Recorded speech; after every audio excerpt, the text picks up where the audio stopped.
Музейная инклюзия, теория и практические решения. Спикер семинара, кандидат культурологии, заместитель директора по культурно-образовательной деятельности Российского этнографического музея Ирина Донина рассказывает об этике и базовых принципах работы с посетителями с разными формами инвалидности, организации и проведения экскурсионных и творческих занятий. С этими людьми достаточно долго у нас складывается совершенно личное отношение с каждым, и уже не главным признаком человека является то, что, допустим, он слепо-глухой. Это точно. Потому что начинают работать уже какие-то человеческие качества. Да? Вот кто-то нам более приятен, кто-то менее, от кого-то хочется убежать. Это тоже нормально, и вы мне напомните, мы поговорим обязательно, особенно когда будем говорить про лиц с ментальными особенностями, да, до какой степени мы должны с этими людьми сближаться и до какой степени мы должны чувствовать себя обязанными выполнять все их просьбы. Искусство, доступное для всех. Еще 10 лет назад пределом инклюзивности в России был пандус при входе в музей. Сегодня люди с ограниченными возможностями здоровья могут увидеть экспонаты на сайте, стать участниками VR-прогулок, прослушать лекцию с субтитрами или записаться на специально организованную экскурсию. Может быть адаптированные экскурсии, может быть адаптированный этикетаж. Сразу скажу, есть такое направление английскими словами easy to read, легко читать. Можно записать себе, и кто интересуется, углубляться мы в это не будем. Да? Это особое направление, которое как раз предлагает такой достаточно простой этикетаж для людей с нарушениями ментальности. Это заключительный семинар в рамках проекта «Школа инклюзивного досуга» Залины Далаковой. Проект стал одним из победителей 5-го цикла грантового конкурса «Музей 4.0» благотворительной программы фонда Потанина «Музей без границ» в номинации «Новые вызовы».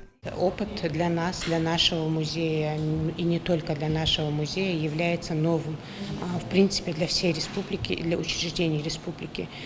И для первого раза работа наша оценена довольно-таки хорошо специалистами, которые занимаются этой работой уже на протяжении не одного года.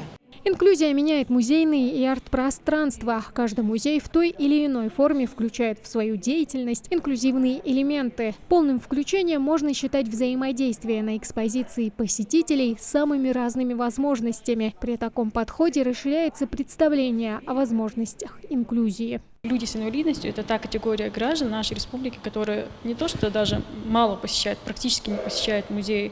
И одна из причин, возможно, как говорят научные сотрудники, что они боятся, что они увидят тех людей в музее, которые смогут им помочь на шрифты Брайля, на экспозициях в музеях и в нашем, и в других музеях нашей республики. Но это недостаточно для того, чтобы они полностью информацию вычерпали из этого музея. Поэтому вот такие семинары, они очень важны. Доступная среда в музее – это не константа. Здесь считают, необходимо вести непрерывную работу по ее поддержанию и развитию, получать обратную связь от посетителей и гибко реагировать на изменяющиеся реалии общественной жизни. Проект, имеющий и теоретическую основу, и практические решения при поддержке благотворительного фонда Потанина.